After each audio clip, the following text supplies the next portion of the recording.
is 10.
You ready? Okay. Ready as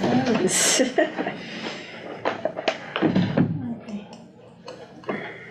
I'll just continue to watch and let people in as they. Sounds good. Thank you. Yeah. Okay. Recording? Mm-hmm. Okay. All right, good morning, everyone. We're here at a special meeting of the Board of County Commissioners, August 22nd, 2003. Today we have two items on our agenda, and the first one is a leftover item from our last meeting, and it is a discussion and consideration of the election intergovernmental agreement with the city of Leadville.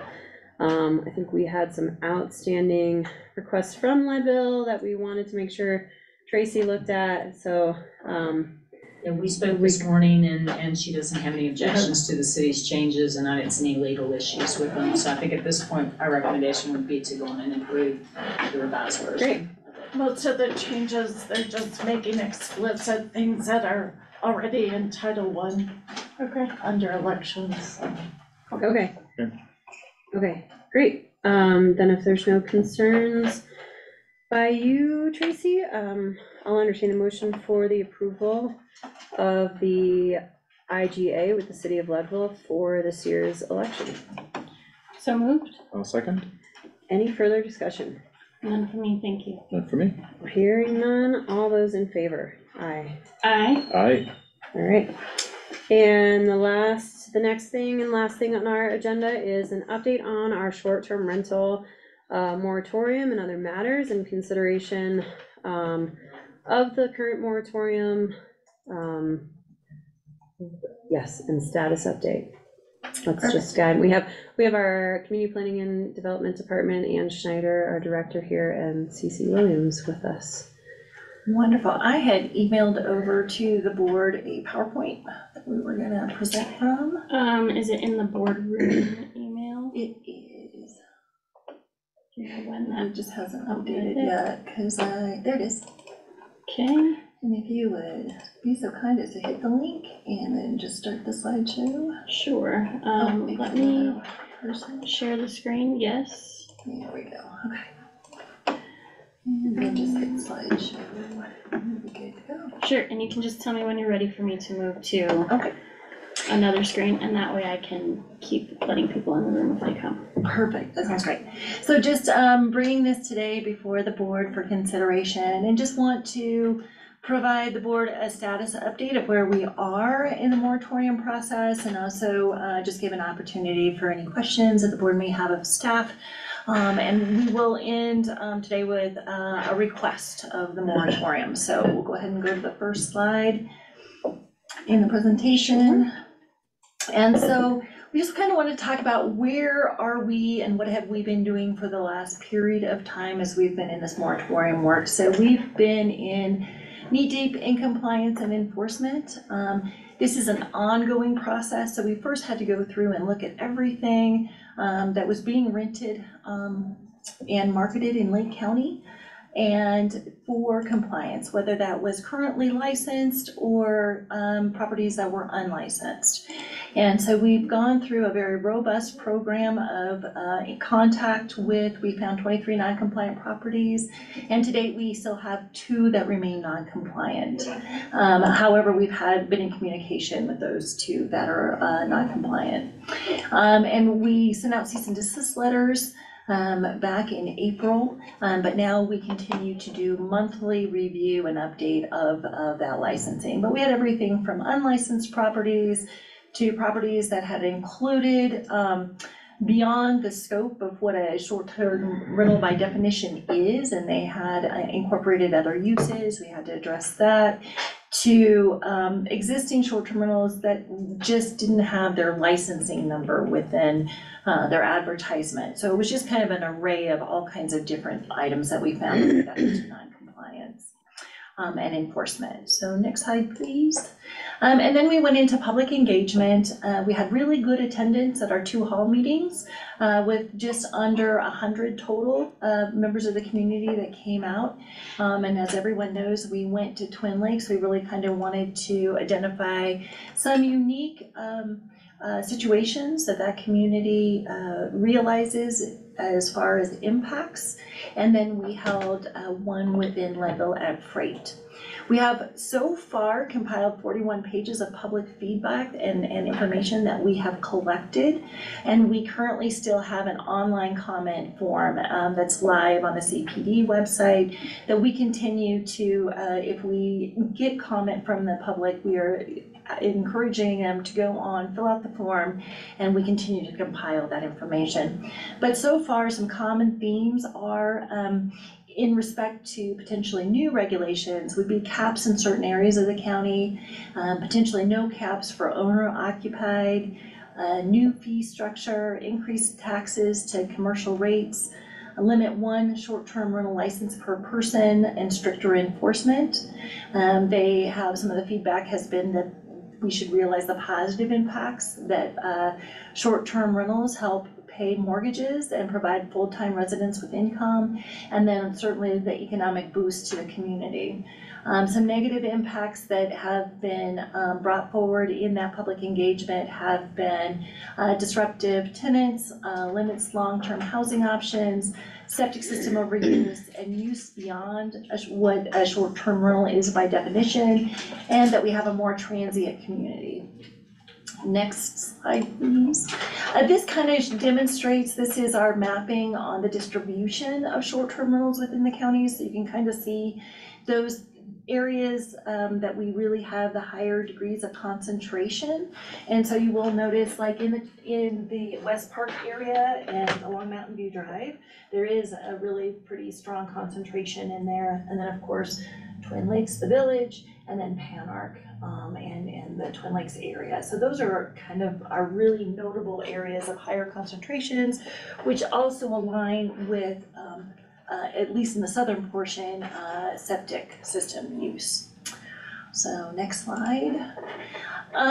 So let's talk about impacts just a little bit. Environmental and community character impact is one of the areas that we're looking at in the review of this work. And so the environmental impact, we have about 72% of all our current short-term rental user or licensees are on septic systems.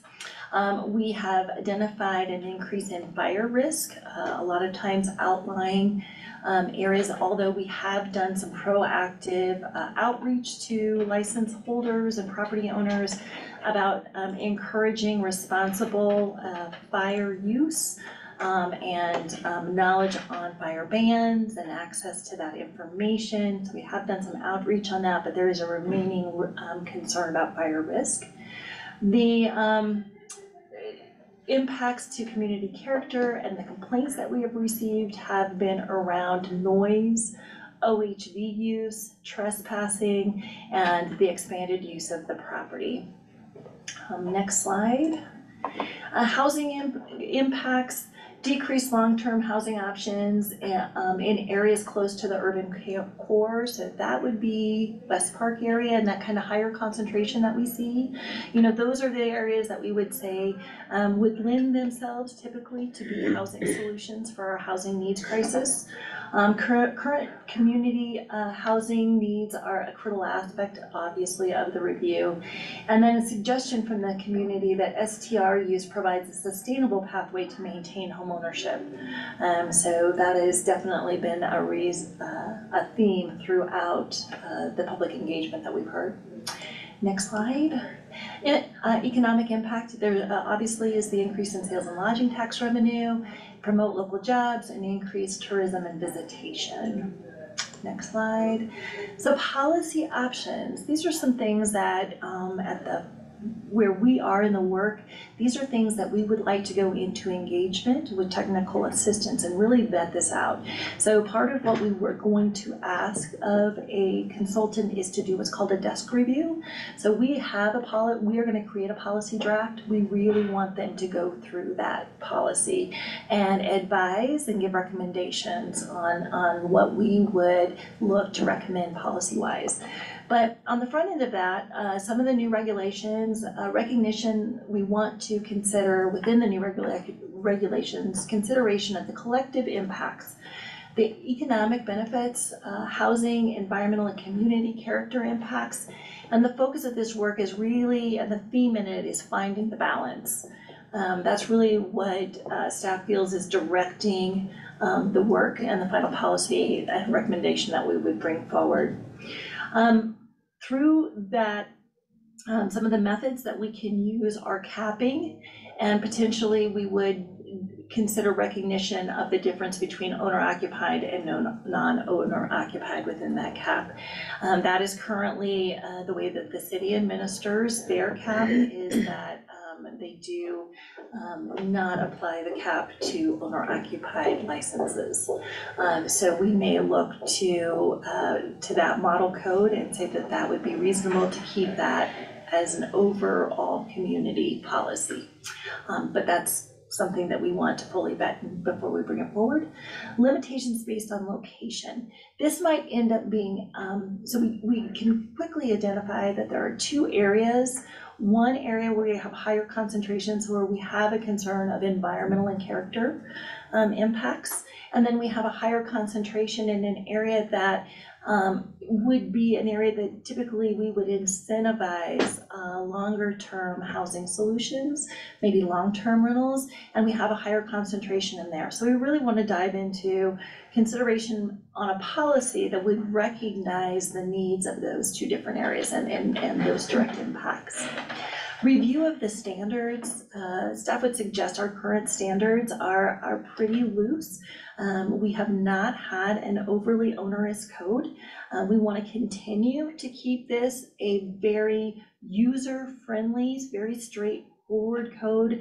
Our hope is that it is one that the public can easily understand. It is easier to administer, and that we don't bring forward a policy that is burdensome on either front. But we do think it is time to review the standards associated with short-term rentals.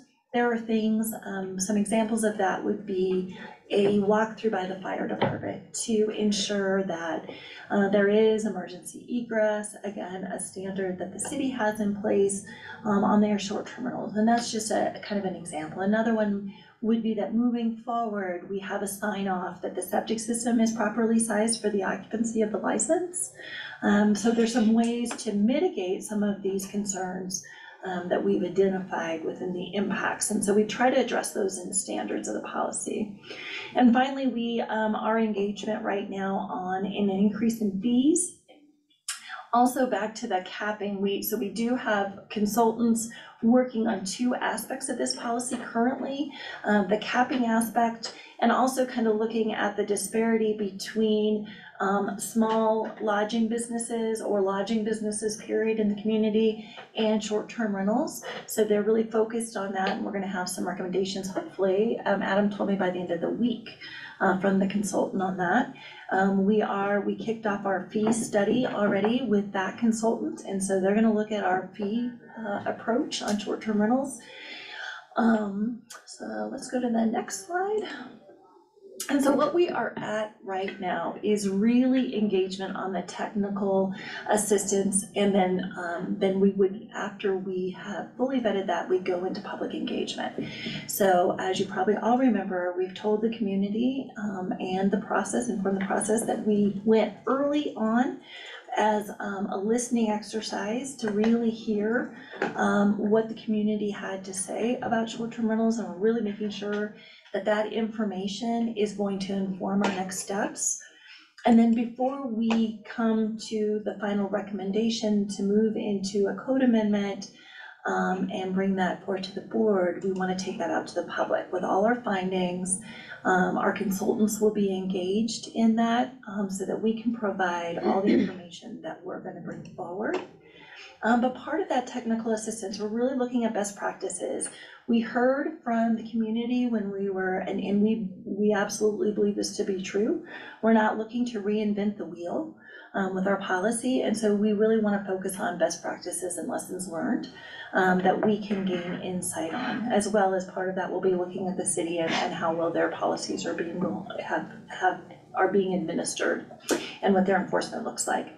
And so we want to do that impact analysis. We want to quantify the economic impact to the community and the benefit there, so that we can come in with a very balanced approach when we bring the recommendation forward, and really ensuring this is a fully vetted recommendation when it comes before you. And then public engagement with the new recommendations will be the last step of this. We're asking our technical assistance consultants to be involved in all of this with us, as well as that desk review of the policy that staff is preparing. We want them to review that on behalf of the county and come forward with any recommendations on that policy before we would introduce it. Our stumbling block of where we are at this part in the process is that technical assistance is being sought out all over the state, and consultants are incredibly busy and very hard to get committed to a time frame that meets our moratorium. We are up at the end of the month.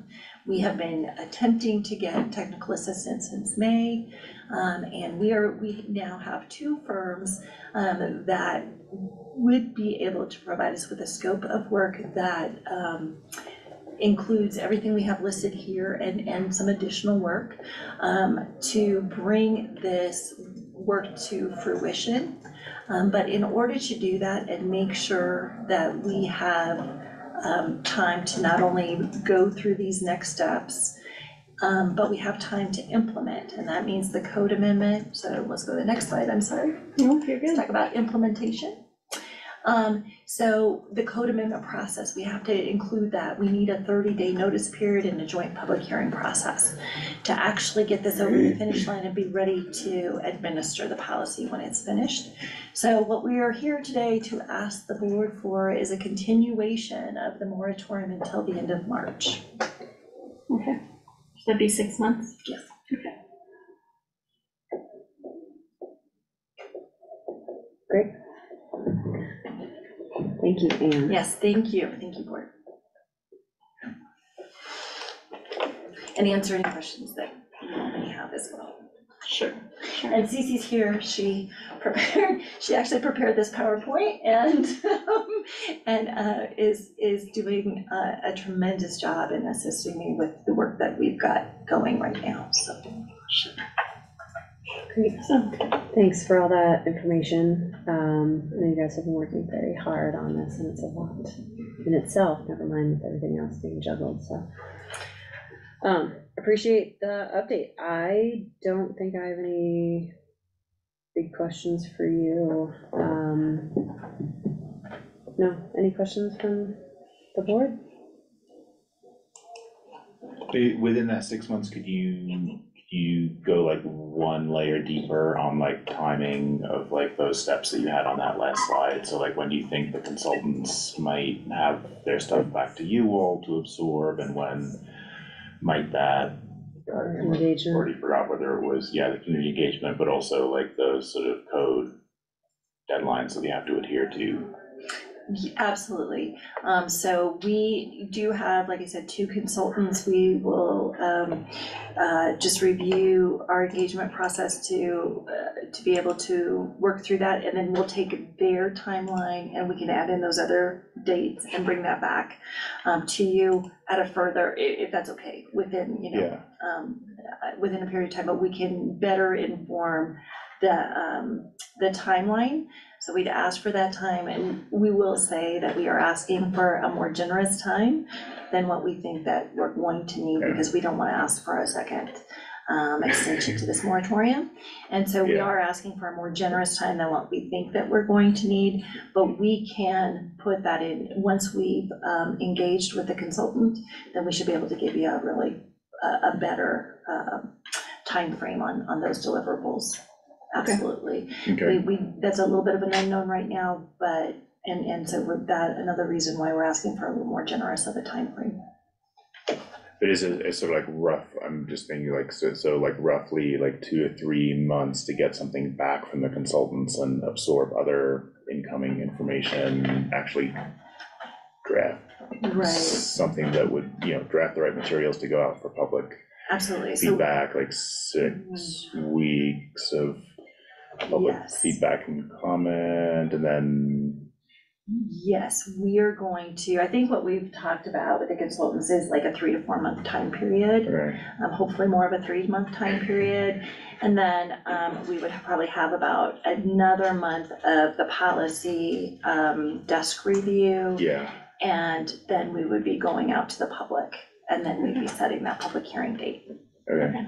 So, I think we're still at a 5-month timeframe, but we're asking for that additional month, just so, because it would be fabulous if we can, it is in everyone's best interest. Obviously, the public wants this done as soon as possible so they can respond to their operations. And we want that as well. We want our policy that we can administer as quickly as possible. So but with what we've talked with the 2 consultants, we do feel like we can meet that time frame or exceed it. We would be able to come in and say that we would be able to remove the moratorium sooner. However, we want enough time so we don't ever have to ask again. So for everybody's sake. Yeah. Sure. And then there's a question in the chat, which just, that is my question about existing licenses. Would you notify those that currently have a short-term rental license about needing to renew that, and that the moratorium would be extended, and what that means for them? Yes. Like we did last time? We would suggest we would do the same consideration that we've had for this time we will send out a notice encouraging everyone to renew early in the year, so that we can make sure that anyone, but we would keep the same consideration that we had during the moratorium for 2024. So they would still be able to continue on until the new regulations come into place. Okay. They just need to be compliant with the license renewal and. Yes. Okay. Yes. Okay. Timely license renewal. So. Okay. Cool. I'd like to open it up for some public comment if we don't have any more questions right now. Okay. Can I ask if you were going to do that? Okay. Yeah. Just as a point of order, since the code allows the 6-month moratorium, and so you're allowed to extend it, but with a public hearing, as we did the first time around. So I would encourage you to go and accept public comment. Okay. Okay. And we'll come back to any questions or discussion that might spur for us again. All right, at this time, I'd love to, we don't have any public sitting in the room with us, so I'm gonna go straight to our online folks joining us. And if you would raise your hands and or give us a shout, we'll try to be as organized here as possible. I see Walter Williams has his hand up. Walter, if you'd, and if folks would state their names and addresses and or put that in the chat, that would be helpful, following the process to take our public comment, please. Go ahead, Walter. Hi, everyone. Thank you for opening this. Walter, would you state your name and your address for us, please? Walter Williams. My address in the Twin Lakes Village is number 65, County Road 26. And I operate a small renovated miner's cabin. My initial entry into the short-term license world was in 2015, and I'm currently considered non-compliant, and it is really not for any, I'm not trying to elude my requirement of having a license. I just blatantly plead ignorance to not renewing my license. And I have, so obviously it's not a money issue. I've taken my listing down. I've met with CC and we've talked over, and I understand her position and the board in the county's position. So my question is, I've been compliant and I'm willing to, renew my license if possible. But after listening to, the current situation, is there any allowance for someone like myself that can renew my license at this point before the ongoing moratorium extension? Thanks, Walter. Maybe it might behoove us to just reiterate what the existing licenses and condition and expectations are. Sure. In case we have a lot of these similar questions. So the original moratorium gave a grace period for renewal for 2023. And so I would say that if you met that grace period and renewed within the time frame, then, and you actually were licensed in 2023, then you would be granted that ability in 2024.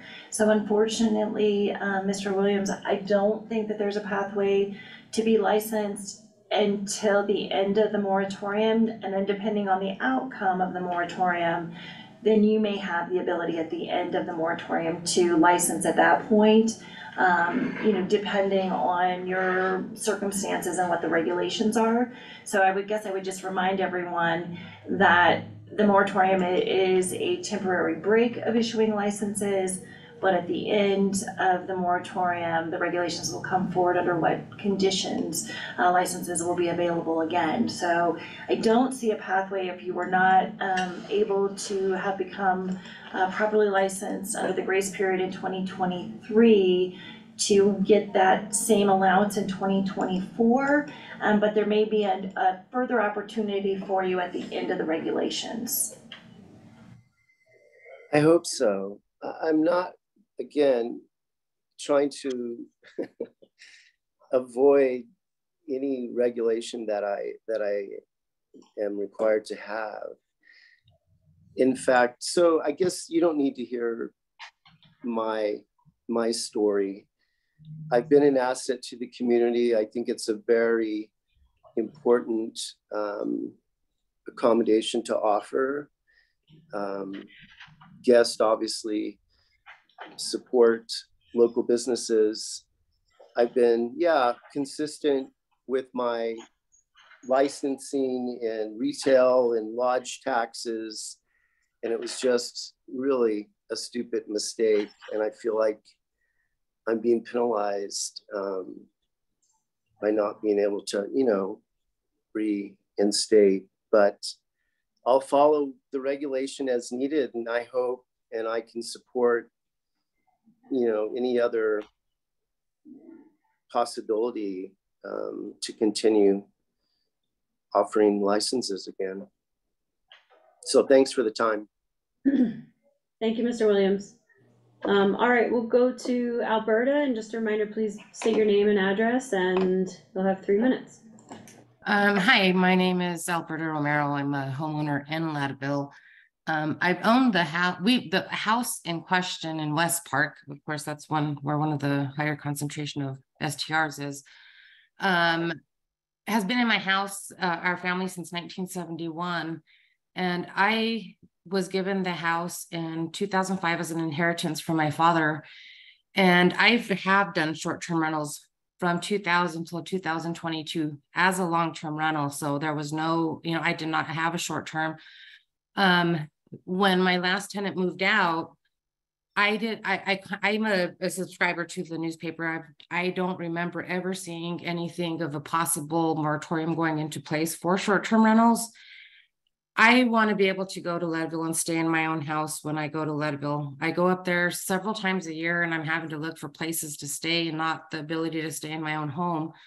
When my tenant moved out, I started a remodel to update because the tenant inside, I'm sorry, but long-term tenants do not take care of the inside of your house or the outside of your house. When I got up there to start doing the updates to my home, it looked like the monsters lived there. And I just couldn't wait to get in there and be able to do the updates that needed. I wanted to do short-term rentals, but because of this moratorium, I'm unable to. When I have done long-term rentals for 22 years, even beyond that, when Climax closed in 1983, my father did long-term rentals, and I lived there on and off throughout the years. And, just trying to, if I would have known before I started the whole update to my home that there was going to be a moratorium in place, and if there was any notices that were previously put out that there were even a consideration for short-term rentals, I would have gone and taken out a short-term rental license without anybody being in there. So it's taken a year for me to get this update to my house done, dug me in grave financial danger of now having a mortgage on a home over there that was already paid off because I had so much updates that had to be done. And now I'm kind of stuck. I have done furnish finders, trying to find people for 30 days. I do not want to do long-term rentals because the amount of damage that is caused to a home. And I want to be able to stay in my own home when I go up there. And now I'm being stuck of not being able to do any of that because of this moratorium. Again, I do have it listed as a 30-day rental only, but I do not want to do long-term rentals. I just, how much time was given before the moratorium was put in place to have people know that there was a possibility of a moratorium even going in place in the first place. Here in New Mexico, they do have the same issue. And I know that there are some legal challenges that they are going after the county of Santa Fe for the same thing, moratoriums, but being placed on short-term rentals. And, the legality of it, your amendment rights, your constitutional right as property owners and stuff. And I've tried to get some answers, and it's just, I don't really know what was given to homeowners before the moratorium was placed to let them know that there was a possibility of a moratorium even going into place. I'm stuck at a place where I'm asking people around Leadville, do you know anybody that needs a place for 30 days? Yeah, there's a lot of people that need a place, but they want long-term. I don't want to do long-term. I want to stay in my house when I go up there. Thank you, Alberta. Thank you. Rebecca was next. Okay, great. Rebecca?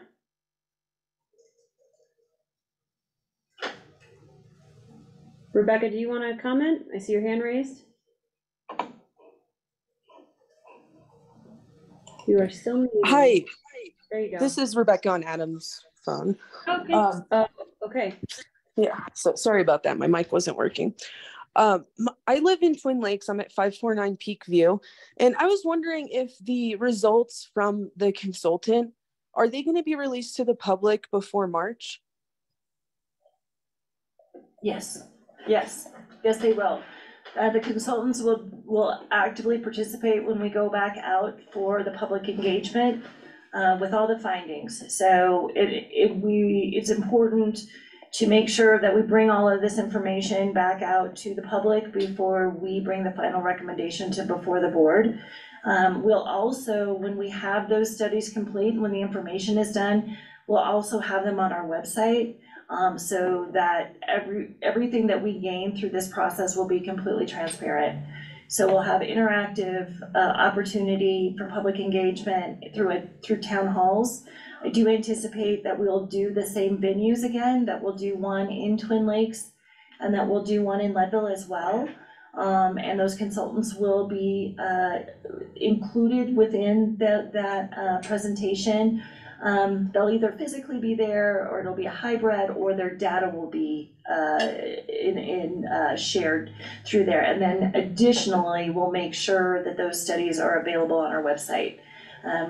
We definitely want all of this information to be available to the public. Okay, thank you. That's all for me. Thank you. Sarah, I'm gonna read this out of the chat if that's okay. Sure. This is Drake Bayer, 1525 US Highway 24, Twin Lakes, put into the chat that he had questions that there are less short-term rental needs between September and March. Can the Land Commission push forward with their plan without a moratorium? And that his property is zoned business, yet the moratorium blocks business zoned property as well. Okay, so first I'm gonna answer the first, and I would say that if we took a break in the moratorium, then we would revert back to the regulations that we have, which allows short-term rental in all residential allowed zone districts. And so we would be defeating kind of the whole purpose of the moratorium itself. So we wouldn't have a basis to really kind of open up the opportunity, because we would be opening it up without any regulation in place, and that would defeat the whole purpose of the work that we're doing. And so I think, unfortunately, we would have to extend that period of time so that we can get to the final regulations.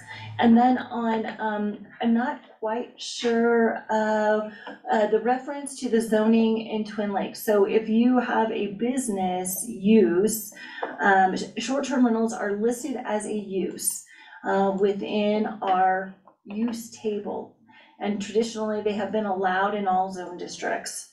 So if your use is something different than a short-term rental, certainly reach out to our department and we could talk about the allowable uses within the business zone district. So what we are talking about, by definition, short-term rentals are single-family homes or duplexes that are being rented out. So if you have a business that is something different, and you feel like the short-term rental moratorium is limiting that, certainly reach out to our department. I'm happy to talk about something else. If you have a bed and breakfast or a hotel motel, or you have a different use, that's a different type of use, and it is addressed differently in our code within the business zone district. Okay. Thanks, Ian. Chris B is next, and then after that we have another one in the chat. Okay. Chris B.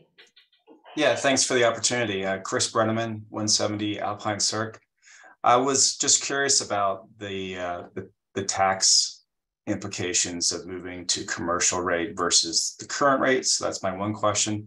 I was hoping to understand how that money would be used differently if there's supposed to be an increased tax rate. And then third is there any consideration for actual, like I think it was just mentioned, use of the property? So my family and I spend about 70 days up there, and then we rent it for about 70 a year. So versus a true, like, let's just say a 2 week owner usage type of scenario where someone's invested in it outside. So those are my three questions. Okay. So the first one so there was a comment that we heard from the public. The public, when we did the town hall meetings, they have identified what they feel is a disparity between lodging, traditional commercial lodging that is taxed at a commercial rate, and that short-term rental owners are able to be taxed at a residential rate. So I think what that is doing is, it was just feedback that we gained that they feel like there's a disparity between the two.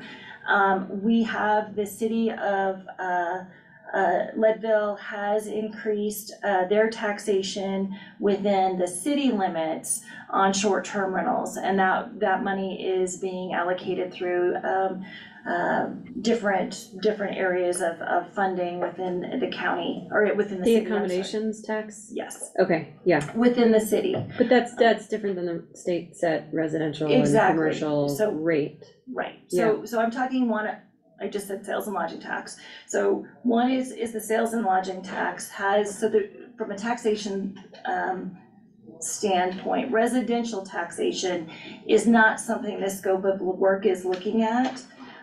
It's just identifying that short-term rentals are not taxed similarly to other lodging accommodations, traditional lodging accommodations, purpose-built lodging. And so it's just recognition of that from the public, and saying that there's a disparity based on that. So we're not suggesting that this scope of work is looking at taxation, property taxation. However, there has been some work already done in the city of Leadville around sales and lodging tax. So I guess that would be my comment on those two. The other, I think that you are asking, would there ever be and forgive me if I'm wrong, I think what you're asking is a difference between the period of time that you would rent versus how many days a year versus another short-term rental that might only do a lesser amount. I think that's what the basis was. So under code, we define short-term rentals as anything that's renting less than 30 days, which aligns with the state and the Department of Revenue's definition of a short-term rental. So all we are looking at are reservations that are less than 30 days, and that would be the extent of any relevance to the amount or period of days of occupancy. Yeah, and I was more talking about the core usage of it, whether or not it's okay. I figured this is probably going to be something that they're going to answer. But just to be clear, question 2 was just, I'm not a tax code expert, so I don't know the difference of the current accommodation tax of what it would be now versus the actual one at commercial levels. I don't know if anybody has a rough gauge there. So I'll just this was brought up at one of our meetings too. Why doesn't the county do what the city did with the accommodations tax? And there's a different, right, we can't do that. We are bound by statute to impose no more than a 2% lodging tax, and we are at 1.9%. Municipalities have an added authority to impose accommodations taxes or other taxes in addition to lodging tax. The city does not impose its own lodging tax within the city, but instead, and has chosen to impose the accommodations tax.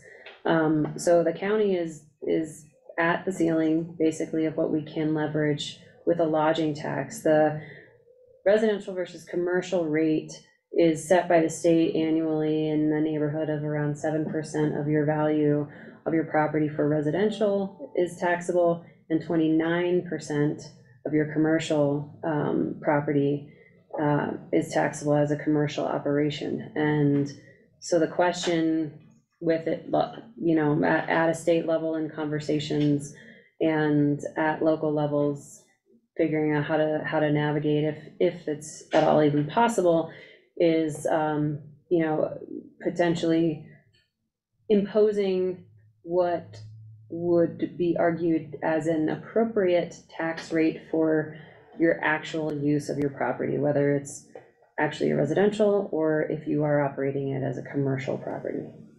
Got it. Thank you. That was very helpful. So basically, we're not talking about this per transaction tax. It would actually be a property tax change. Correct. Awesome. Thanks. I did not catch that. Yeah, I think we'd have to vet that to see if we can do that statutorily, right? Which would be, And that's part of the consultant work. yeah, okay. And you can see how that could be concerning, because that's what is a 4 times tax increase on the property tax. And, you know, I get it that there's disparity felt by other residents, but that seems like that could be sizable in some situations. So. Right. Absolutely, and that's part of the study that is nearing completion right now with the commercial lodging and traditional lodging, and kind of that whole understanding of approach and how you're encouraging that economic development appropriately and or competing with it with users who are not having to kind of play by the same rule book, if you will, getting a break. So Right. that's all part of the conversation at various regional tables. And I'll go back to a question. Anne, can you remind us, I think we brought this up in a meeting as far as the question of how much time was given for the moratorium. I'm sorry.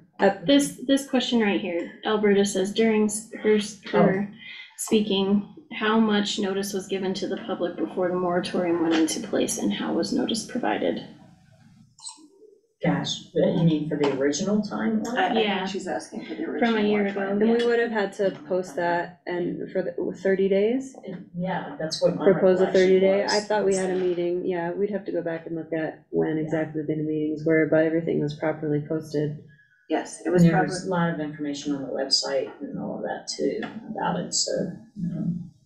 absolutely. And if Alberta wants to, I can follow up if she provides contact information in the chat. Alberta, if you'd like to provide your contact information in the chat, we can definitely have Ann follow up with you on that.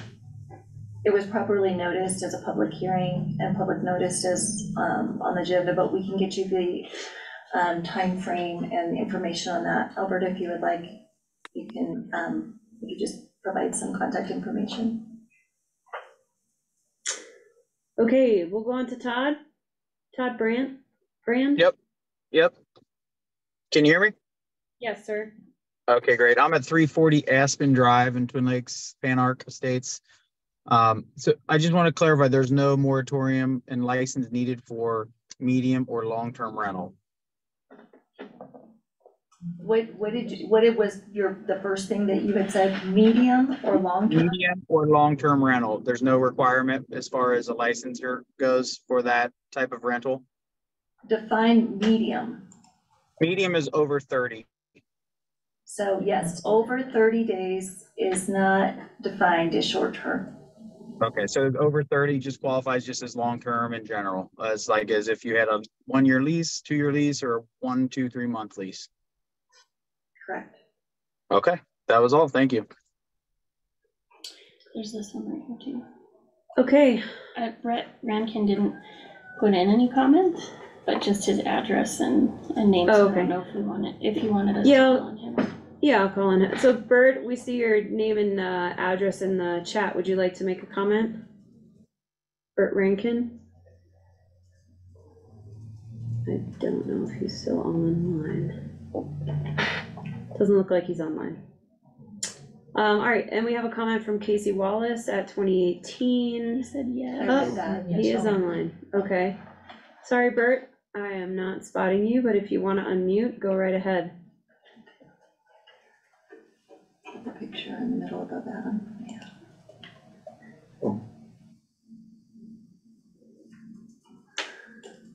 Or if it's easier to put that in the chat, you can put your question in the chat.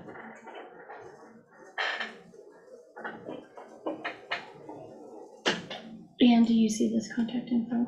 Yes, Cece got You it. got it? Mhm. Cece? Okay. I can also speak to the question up above too, while we Yeah. wait for Casey Wallace. Yeah, let's go back to Casey Wallace, and Bert will come back to you when you're able to communicate. Is Casey online, and do you want to speak and ask us that question? Or have us read that? I see they're unmuted.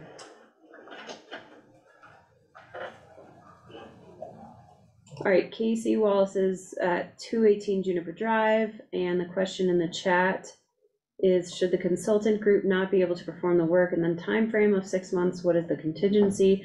Or word that this ball will continually be kicked down the road and would like to see a plan in place should the work in the requested extension not be met? Sure. So Casey, I absolutely understand, and as the lead on this project, we needed to make sure before we met today that we had to we have a choice of 2 consultants who can perform within that period of time that we were asking for. I'm not sure you were online when I explained to the board that we were asking for a more generous time than what we think we potentially will need.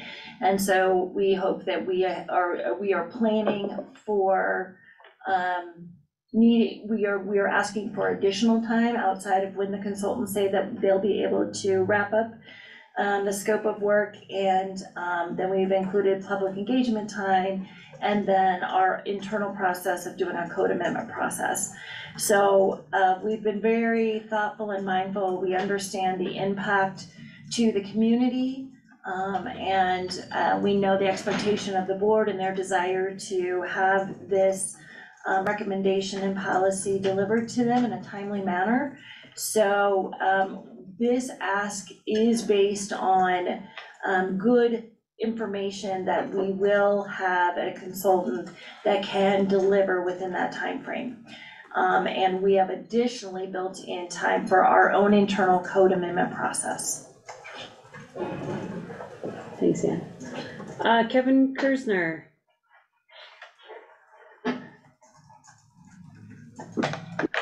Sorry, I'm trying to start all my videos and sounds. I just wanted to, I guess, leave a comment that hopefully everybody can take into account as you're working on. I'm sorry, I'm at 161 Hemlock Drive in Pan Arc. I'm hoping you can, take these into account as you're kind of thinking about this, that there's definitely, I think, a difference between an outside company coming in and buying up property and renting it out, as opposed to individual people who want to come and, enjoy the area and things like that. So we own a house in Pan Arc. We rent it short-term rental a couple months out of the year. For the most part, that's about it. And the rest of the time we're up there, we're enjoying the community, the property, we're pumping money into the community, into the economy, buying things local, all that kind of great stuff. We use the short-term rental as a way to help pay the mortgage on the house, which I think you mentioned, as a way to help us be able to afford to enjoy the area and go there.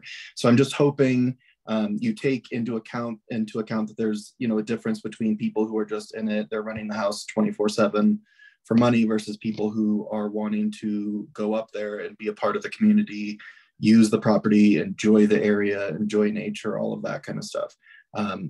Increasing taxes, things like that can have an impact on whether or not that's affordable for people like me to be able to do this and enjoy the property. And then, it also, having a lot of these restrictions impacts what I can do with my house. And if, there are a lot of changes that force me to have to sell the house because I can't afford to be able to maintain what we're doing, I'm also looking at potentially getting less for my house because I'm selling it, and the restrictions you're putting in place, are impacting that. So hopefully, I'm just hoping in general that you take all of that into account when you're looking at it. And, I know that there can be this tunnel vision that short-term rental is hurting our economy and that's causing the housing crisis. And it's not just a one thing.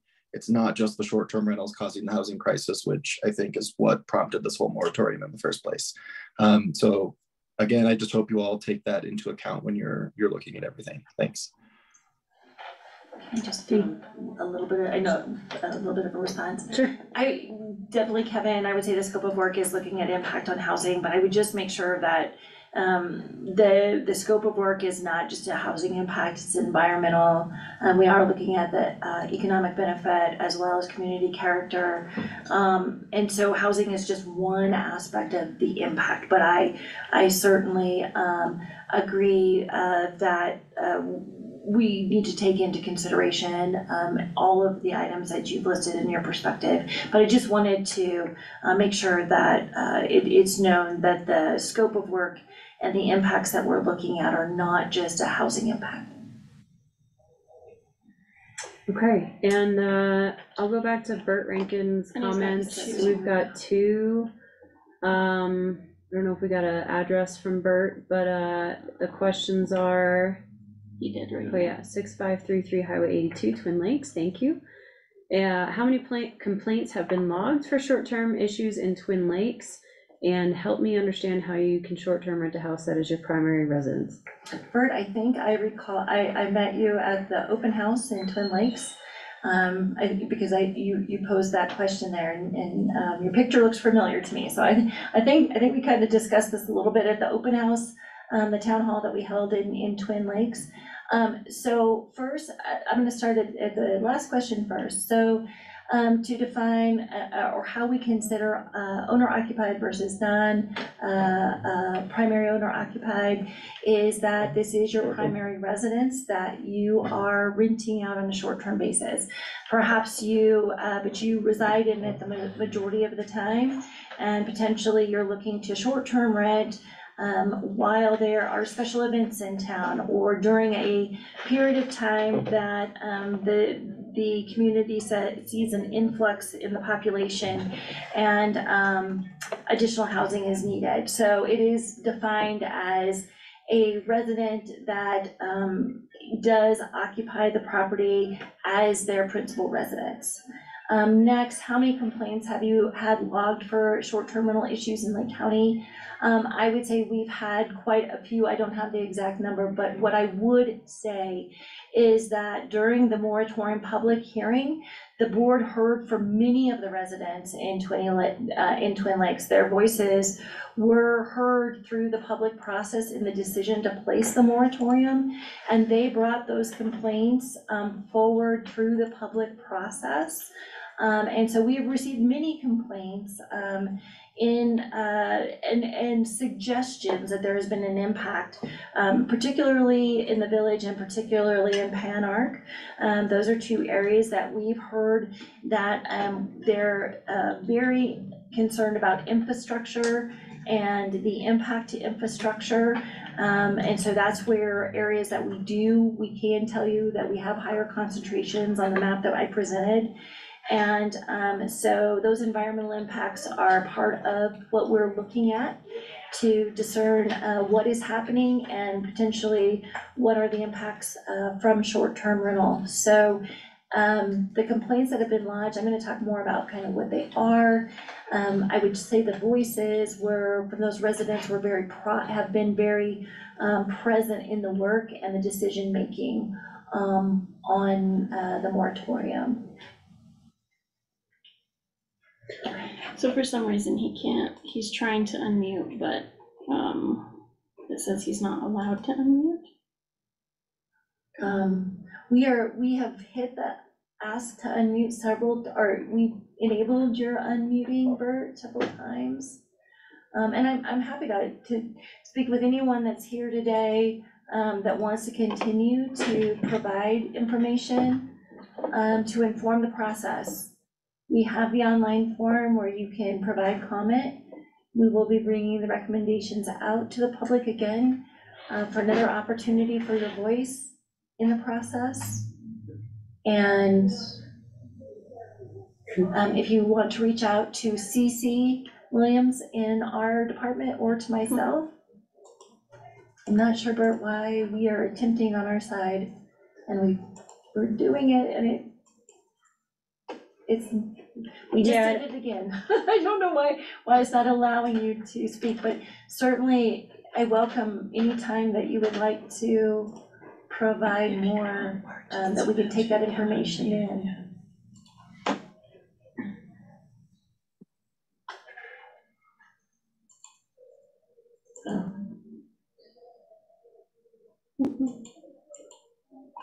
I'm not sure. Can you tell me if there's 31 days in March? Yes, there are. I just did that. I just saw that. I'm like, is it the 30th or the 31st? I don't know why it's not working. Yeah, I'm not sure why it's not working for you, Bert. Apologies, we're all watching Commissioner Marcella navigate that and press all the right buttons as far as we can tell. Charlie Marshall. Let's see, Charlie Marshall, do you have a comment for us?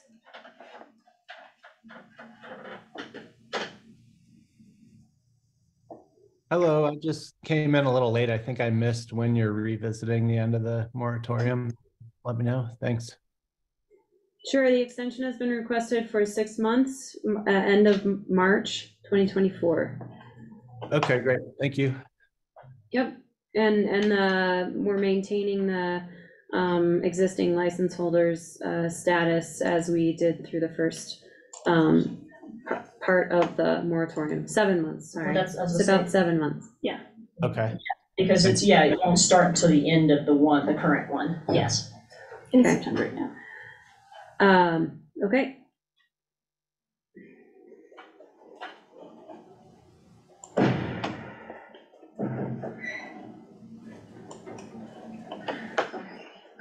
So we have certainly taken in noise complaints. And specifically when we held, Bert, when we held the meeting, the public hearing, people from the community, from Panarch and Twin Lakes came and they voiced here a lot of OHV use, noise complaints, the impact that it had onto the Miwa water distribution system. They specifically talked about concerns of the fragile infrastructure in the village of Twin Lakes and the impact of over maximizing systems in that area. There's undocumented systems, there's wells and old septic systems very close to one another. It is absolutely evident that that infrastructure is fragile, and putting a strain on it could potentially cause extensive environmental damage. And so those were the nature, I think you want, I'm not gonna be able today to necessarily, and I don't think it's appropriate to give you names of who made.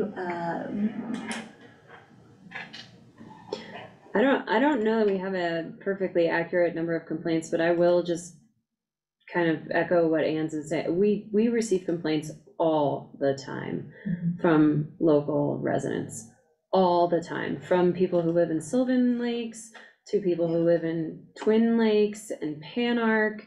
I think West Park, I think it's safe to say that the only places we might not get any complaints are those places that actually have functioning HOAs and enforce those, like Homestake Trout Club or Mount Massive Trout Club. Those are seem to be the highest functioning communities or neighborhoods. And so this is really an issue across the county by neighborhood, and each neighborhood seems to have its own unique little set of acute issues that really are exacerbated by this activity. Okay, do we have any more public comment from us online? We haven't had anybody else join us in the room here. Alberta has a question regarding how is it a strain on the system if you have a rental for a few days a month versus a family that lives in the residence full time and is using the septic system on a daily basis? So Alberta, septic systems you can't bank your days on a septic system. It actually shocks the septic system and does more damage when it goes for long periods of time with not having occupants in it, and then you come in and over maximize the system. So the thought that, that you could bank days on a septic system, that's not the way it functions or is a healthy way to use it. And the result of over maximization on septic systems can result in groundwater contamination.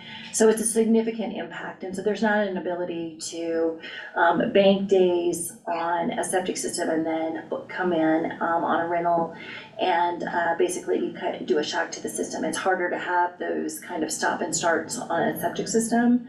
And so what we are talking about specifically, our septic systems are designed to accommodate a certain occupancy. When those occupancies are over maximized, you threaten the environmental health of all the surrounding areas and the water supply.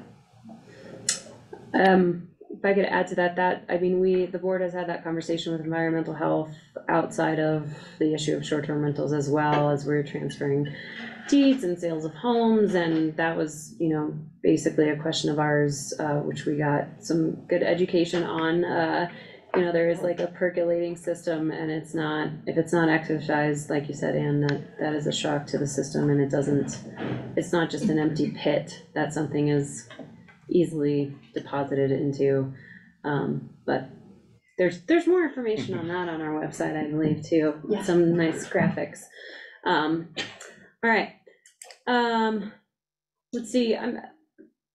we'll read this last comment, but if everyone who has given comments has further questions, please reach out to the City Community Planning and Development Department.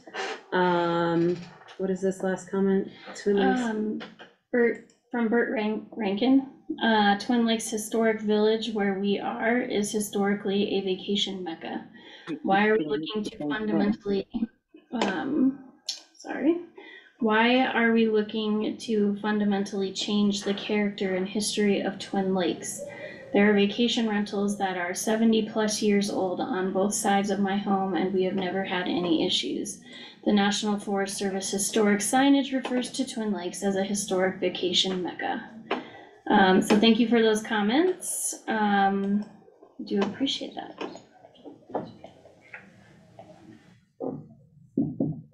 Okay, any public comment from folks who have not contributed already? You got a thank you from Bert? You're welcome, Bert. If you have additional questions, comments, or concerns, sorry about the mute button snafu today, but you're welcome to email those to us as board members, Tim Bergman, who is our county manager, or Ann or CC in the planning department. So if there's any follow-up from this, you're welcome to connect with them.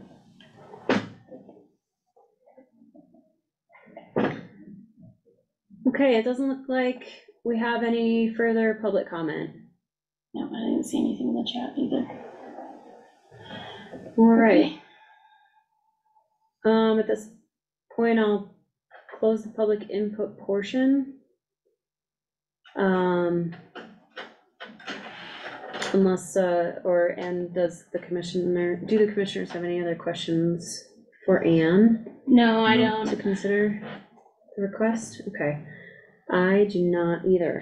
I'm definitely supportive, if that wasn't already apparent. But I think we need to do this right and do this with a lot of information and as effectively as we can to cover enforcement as well. All right. We need to actually vote on this, right? Yeah. Yeah, we need a motion. Sure, go ahead. I move that we extend the current moratorium on short-term rental licenses for an additional 6 months, starting from the current expiration date. I'll second. It'd be 7 months. Oh, I was gonna say, let's do a date. I was gonna say, so it's 6 months past, as Commissioner Fiedler said, so it'd be 6 months from the end of the current expiration. expiration date. Which if that's March, that makes it 6 months from the expiration, correct? It ends at the end of August. Yes. So that'd be 7 months. Yeah, it's Let's 7. just, I mean, can we just? Well, then it can only be 6. Okay. You can only extend for 6 months. Okay. Okay. So that's, I thought it was I thought it Okay. ended in September. That No, allowed it you ends to in go March. it ends at the end of Okay, August. so then unfortunately it would have to end by the end of February. Okay. Okay. So Or March 2nd. Yeah. No. Okay. You could do 6 months then. Yes. Go ahead, Chris. Go ahead. That's- so I the think most what I you said can do. is, so what I said is correct legally, right? Yes. Yes. Okay. Yes, you, perfect. Okay. You're not perfect, but correct legally. Any further discussion? That would land at that would land us at the end of February or a few days into March. None for me. All right. Not for Anything me, from you? no. Okay, hearing none, all those in favor? Aye. Aye. Aye. All right. Great, thank you so much for bringing that Absolutely. and Thank you. giving your time to this and the department's time. Awesome. Yeah, I think maybe I have a daughter in labor, so I'm gonna do it. Cool. Finally, she's calling all through the meeting. Yeah, no worries. Good luck, Ann. Thank you. Okay. Weston Lee joined at the end of the meeting. So if I can just grab his contact information before we shut it? shut down. Okay. Yeah. Weston, if you can put your contact information in the chat, that question was definitely brought up at the beginning of the meeting, but we will absolutely have somebody we'll have somebody connect with you. Okay, thank you. I apologize for missing. You're good.